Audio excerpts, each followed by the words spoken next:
प्राचीन काल से लेकर अब तक ज्योतिष विद्या को मानने वाले व्यक्ति हमेशा से ही रत्न धारण पर विशेष विश्वास करते आए हैं। प्राचीन काल में हमारे ऋषि मुनि, साधक एवं मंत्रज्ञ इन रत्नों पर भिन्न भिन्न प्रकार के गुप्त प्रयोग करते थे, जिनके द्वारा वे इन रत्नों की मूल शक्ति को जागृत करके उससे अनेक प्रकार के अप्रत्याशित लाभ उठाते थे। परंतु वर्तमान समय में ये सब विधियां प्राय लुप्त ही हो चुकी हैं। इस भारतवर्ष में बहुत ही कम लोग बचे हैं जो इन विषयों पर शोध करके जन कल्याण हेतु पुनः समाज के मध्य ये विधियां लाने का प्रयास कर रहे हैं। मूल विधियों का नाश हो जाने से आजकल प्रत्येक जागरूक व्यक्ति रत्न धारण तो कर रहा है, परंतु सही ज्ञान एवं सही मार्गदर्शन का अभाव होने से रत्नों की चमत्कारिक शक्तियों का लाभ लेने से वह वंचित रहा है। अंत में थका हारा जातक उन ऋषियों के दिव्य ज्ञान पर प्रश्न चिन्ह खड़ा करना शुरू कर देता है, जिसे हमारे ऋषियों ने हजारों वर्षों तक समाधि में लीन रहकर प्राप्त किया था। यदि किसी ऋषि ने किसी रत्न विशेष की शक्ति के बारे में जिक्र किया है तो वह अवश्य भावी 100% उस प्रकार से कार्य करने में समर्थ है, बशर्ते आप सही वीडियो तक पहुंच पाएं। इस वीडियो में आज हम चर्चा करेंगे पुखराज रत्न के विषय में, जिसके हम प्रमुख उपविषयों का चुनाव करने जा रहे हैं। पुखराज का वेदों में वर्णन, पुखराज की दिव्य शक्ति, पुखराज और अंक विद्या से संबंध, पुखराज की रासायनिक बनावट, पुखराज पर किए जाने वाले रासायनिक प्रयोग, पुखराज के 8 गुण, पुखराज के 8 दोष, पुखराज का भौतिक गुण, पुखराज का मानव शरीर पर पड़ने वाला प्रभाव, असली एवं नकली पुखराज हेतु विशेष प्रयोग, पुखराज के व्रतन, पुखराज की प्राण प्रतिष्ठा की विधि, पुखराज धारण करने के नियम एवं पुखराज की शक्तियों को जागृत करने की विधियां। पुखराज को संस्कृत में पुष्पराग, पित्तमणि, गुरु रत्न, गुरु प्रिय पुष्पराज कहते हैं। जैसा कि नाम से ही स्पष्ट है, पुखराज पीले चमकीले रंग का शानदार रत्न है। अमलतास के पुष्प के समान स्वर्ण जैसी कांति वाले इस रत्न को देखते ही व्यक्ति मोहित हो जाता है। जातक परिजात कहता है, देव जस्य च पुष्परागम, देवगुरु बृहस्पति का रत्न पुष्पराग है। पुखराज 5 महारत्नों में प्रमुख है।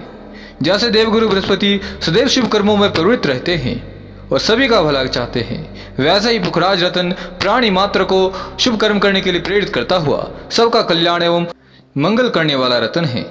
जैसे शक्कर चाहे पानी में डालो चाहे दूध में, वह उसे मिष्ठान में बदल देती है, ठीक वैसे ही पुखराज अपने धारक को धार्मिक मंगल कार्य करने हेतु बाध्य करता है। यह रत्न बिछड़े हुए प्रेमी को मिलाता है तथा प्रेम सूत्र में बंधे हुए युगल का वैवाहिक जीवन में माधुर्य भर देता है। स्त्री की कुंडली में यदि गुरु निर्बल होकर बैठा हो तो ऐसे जातिका के विवाह में एवं वैवाहिक जीवन में हमेशा समस्या रहती है। पहले तो विवाह होने में अड़चने, यदि विवाह हो भी जाए तो ऐसे लोग वैवाहिक जीवन का आनंद नहीं ले पाते हैं। इसीलिए खासकर ज्योतिषी स्त्रियों को पुखराज रत्न धारण करने की सलाह देते हैं। पुखराज संतति देता है, खासकर पुत्र रत्न दिलाने में इसका भारी योगदान रहता है। इसलिए सब रत्नों में परम पवित्र माना गया है। धनु एवं मीन राशि में जन्मे लोगों का यह राशि रत्न है। इन दोनों लगन वाले जातकों की यह आयु बढ़ाता है। मिथुन लगन एवं कन्या लगन वालों का सप्तमेश होने के कारण इसे धारण करने पर उनका विवाह शीघ्र योग्य एवं मनोवांछित जीवन साथी के साथ हो जाता है। सिंह लगन एवं वृश्चिक लगन वालों का पंचमेश होने के कारण यह उन्हें पुत्र संतति प्रदान करता है। मेष व कर्क लगन वालों के लिए यह भाग्य के द्वार खोलता है। वस्तुतः पुखराज एक बहुउद्देशीय रत्न है। यह धन, विद्या, संतति, पुत्र, विवाह, भाग्य सभी सुखों को देता है। ये आपके ज्योतिषी पर निर्भर करता है कि वो किस उद्देश्य के लिए कितनी मात्रा में, कौन से रत्ती का, कौन से मुहूर्त एवं किस विधि के द्वारा आपको पुखराज धारण करवाता है। अंक विद्या के अनुसार 3, 12, 21 तारीख को जन्मे लोगों का स्वामी जुटी पर है। ऐसे लोगों को पुखराज धारण करने से 3 मूलांक वालों का भाग्य बदल जाता है। रासायनिक बनावट की दृष्टि से पुखराज फ्लूओसिलिकेट है, परंतु उसकी वैज्ञानिक रचना के आधार पर इसमें फ्लोरीन है। इसमें उपस्थित जल की मात्रा के कारण फ्लोरीन कुछ कम हो जाता है। जल के अतिरिक्त कुछ दूसरी अशुद्धियां भी पुखराज में विद्यमान रहती हैं। यही कारण है कि प्रकृति से रंगहीन होते हुए भी जल जैसी स्वच्छ दशा में कम उपलब्ध होता है। भूरे स्लेटी, हल्के नीले तथा हल्के हरे पुखराज भी मिल जाते हैं। पुखराज को मनचाहा रंग देने के लिए उस पर अनेक रासायनिक प्रयोग किए जाते हैं। उन्हें भट्टियों में भांति भांति प्रकार से तपाया जाता है। इससे उनकी मौलिक संरचना पर असर पड़ता है, ऐसा देखने में आया है। परिणाम स्वरूप फिर ऐसे पुखराज के द्वारा जातों को धारण करवाने पर उसके प्रभाव में भी कमी आ जाती है। इसलिए ऐसे प्रयोग नहीं किए जाने चाहिए, क्योंकि पुखराज वही उच्च दामों में बिक पाता है जिसका रंग पूर्ण रूप से निखर कर आया हो। और पुखराज को रंग प्रदान करने के लिए आजकल अनेक प्रकार की प्रक्रियाएं संपन्न कर रहे हैं, परंतु ये सरासर धोखा है उन लोगों के साथ जो इनका उचित दाम चुकाकर स्वयं के लिए रत्न लेते हैं। ऋषियों ने पुखराज के 8 गुण बताए हैं। हाथ पर रखने पर वजनी हो, छवि उसकी स्निग्ध हो, स्वच्छ हो अर्थात उसमें धब्बे ना हो, दाना स्थूल हो, सम अर्थात परत रहित हो, मुलायम हो, खिले हुए पीले कंडीर के फूल की आवा से की उसकी आवा हो, छूने पर चिकना प्रतीत होता हो। उत्तम जाति का पुखराज कसौटी पर घिसने से अपना रंग और अधिक बढ़ा देता है। दोषयुक्त पुखराज के लिए शास्त्रों में कहा है, प्रभावहीन अर्थात जिसकी चमक उसके रंग को प्रकाशित न करती हो, छूने में बालू के समान कर्कश, रूखापन लिए हुए हो, पीलेपन में कालीमा मिली हुई हो, काले रंग की बूंद बूंद सी वाला, ऊंचा नीचा, मुनक्का के रंग के समान का, लाल पीले मिले रंग का, पीला सफेद मिले पांडु रंग का पुखराज सदोष होता है। इसलिए ऐसे पुखराज को कभी धारण नहीं करना चाहिए। रूस और साइबेरिया में गिरनाट की शिलाओं की गुफाओं में नीले रंग का पुखराज मिलता है। ब्राजील की खानों से मिलने वाला पुखराज सर्वोत्तम किस्म का होता है। यूरेशिया की खानों में मिले पुखराज प्राय रंग रहित पीले और नीले होते हैं। इसी प्रकार Sri Lanka, Japan, Mexico, Tasmania, New Zealand आदि में भी अच्छे पुखराज मिल जाते हैं। श्रीलंका का पुखराज पीला, हल्का हरा अथवा रंग रहित होता है और जन नीलम के नाम से प्रसिद्ध है ये पुखराज। ब्रह्म देश के पुखराज में लोच व चिकनापन अधिक होता है।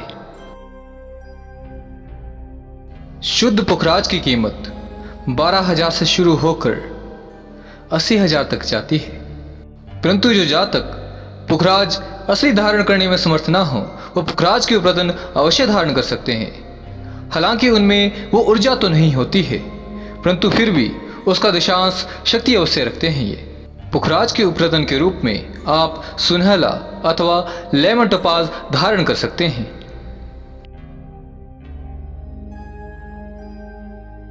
पुखराज हमेशा जातक के वजन को ध्यान में रखकर 5.25 रत्ती, 9.25 रत्ती, 12.25 रत्ती की मात्रा में धारण करवाया जाता है। यह विषम संख्या में धारण करना शुभ रहता है। रत्न हमेशा सवाई की संख्या में धारण करे, इसमें व्यक्ति सवाया हो जाता है।